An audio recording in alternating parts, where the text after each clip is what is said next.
కదా కోటంరెడ్డి శ్రీధర్ రెడ్డి గారు. ధన్యవాదాలు అధ్యక్ష. అధ్యక్ష, కేంద్రం ఇచ్చిన నిధులు పక్కదారి పట్టాయి, జగవిరిగిన సత్యం. దాంట్లో ఎవరికి కూడా ఎలాంటి అనుమానాలు లేవు. ఇంకా బాధాకరం ఏమిటంటే, దురదృష్టం ఏమిటంటే, కేంద్రం ఇచ్చిన నిధులు కేవలం వాళ్ళు అడిగిన వివరాలు ఇవ్వలేక ఆంధ్ర రాష్ట్ర ప్రభుత్వం ఆ యొక్క కేంద్రం దగ్గర పెండింగ్ ఉన్నాయి.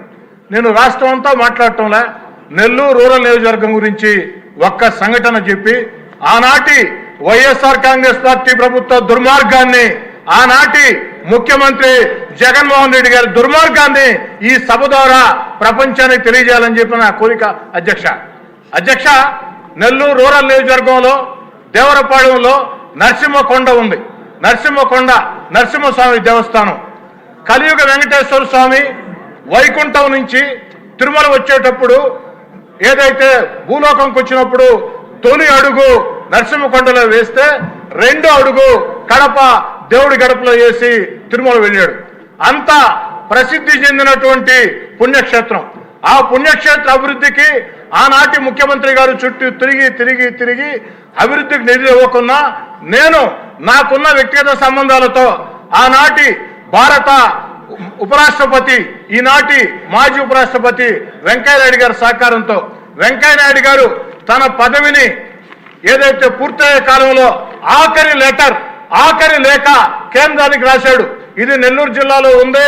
నెల్లూరు రూరల్ ఎమ్మెల్యే చెప్పేది వాస్తవం.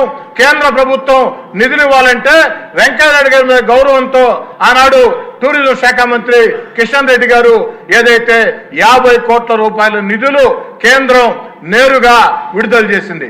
ఇందుకు ఈనాటి మంత్రి సత్యకుమార్ గారే ఒక సాక్ష్యం.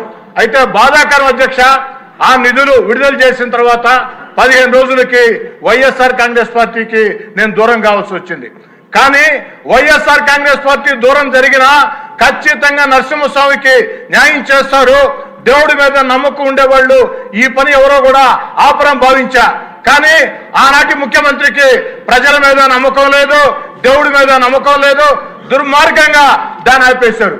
అనేక సార్లు ఆనాటి ముఖ్యమంత్రి పేషి అధికారులకి, ఎందుకంటే ఆనాటి ముఖ్యమంత్రి పేషి అధికారులు ఫోన్లు చేస్తే ఫోన్లు ఎత్తుకోరు, ఎమ్మెల్యేలు ఫోన్లు చేస్తే గుడ్ మార్నింగ్ గుడ్ నైట్ మెసేజ్లు పెట్టి ప్రతిరోజు కూడా వెంటబడినా అతిగెత్తి లేదు. ఈ రోజు అది ఏ స్థాయిలో ఉంది, ఎక్కడ ఉంది? ఏదైతే నెల్లూరు రూరల్ నియోజకవర్గంలో ఒక భారతదేశంలోనే విశిష్ట దేవస్థానం దేవరపాళెం నరసింహకొండ దేవస్థానం కేంద్రం ఇచ్చిన 50 కోట్ల రూపాయల డబ్బులకి రాష్ట్రం డిపిఆర్ ఇచ్చిందా లేదా? దానికి కనీసం ఇప్పటి ఆర్థిక శాఖ మంత్రి గారైనా చర్యలు తీసుకొని న్యాయం చేస్తారా లేదా? నా మాటలు ముగించే ముందు ఒక మాట అధ్యక్ష.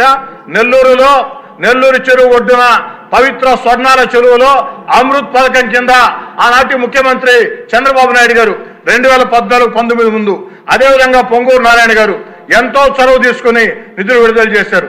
ఎన్టీఆర్ నెక్లెస్ రోడ్ అని చెప్పని. కానీ కొంతమేరకు పనులు పూర్తయిన తర్వాత ప్రభుత్వం మారింది, ఆ పనులు ఆగిపోయినాయి. అయినా దాన్ని పూర్తి చేయాలని ఆనాటి ప్రభుత్వం ఎన్టీఆర్ గారి పేరు ఉంటే నిధులు విడుదల చేయదని నేను ఎన్టీఆర్ నెక్లెస్ రోడ్ మరియు గణేష్ ఘాట్ అని ఆనాటి ప్రభుత్వం తృప్తి కోసం అదనంగా పేరు చేకూర్చి అనేక ప్రయత్నాలు చేసిన తర్వాత టెండర్లు పిలిచారు. కాంట్రాక్టర్ టెండర్ వేశాడు. కాంట్రాక్టర్ టెండర్ వేసిన తర్వాత అగ్రిమెంట్ చేసుకున్నాడు, కానీ పనులు ప్రారంభించాల. ఇది ఎంతవరకు న్యాయం? నేను అడిగేది ఒకటే, అమృత్ పథకం రాష్ట్ర ప్రభుత్వం డబ్బు కాదు, కేంద్రం డబ్బు. మ్యాచింగ్ గ్రాంట్ మాత్రమే రాష్ట్ర ప్రభుత్వం. ఏదైతే నరసింహకొండ దేవస్థానం 100% కేంద్రం డబ్బు. అమ్మ పెట్టదు అడుక్కు తిన్నది అన్నట్టు ఈనాడు ఆనాడు చేసిన ప్రయత్నాలకి అడ్డం పడ్డారు. ఈనాడు ఈ యొక్క ప్రభుత్వంలోనైనా ముఖ్యమంత్రి గారిని, ఆర్థిక శాఖ మంత్రి గారిని, పొంగూరు నారాయణ గారిని ప్రత్యేకంగా కోరుతూ ఉన్నా ఆ పనులు మొత్తం కూడా పూర్తి చేయాలని చెప్పని. ఎందుకంటే ఇవన్నీ యువ నాయకుడు నారా లోకేష్ గారు పాదయాత్రతో నెల్లూరు జిల్లాకు విచ్చేస్తే నెల్లూరు నడిబొడ్డున వేలాది మంది సమక్షంలో నారా లోకేష్ గారు నెల్లూరు రూరల్ నియోజకవర్గంలో ప్రజలకు ఇచ్చిన హామీల్లో ఈ 2 హామీలు కూడా ఉన్నాయి అని గుర్తు చేస్తూ వీటిని నెరవేర్చాలని కోరుచూ సెలవు తీసుకుంటూ ఉన్నా. ఓకే, ఆడసారి గారు.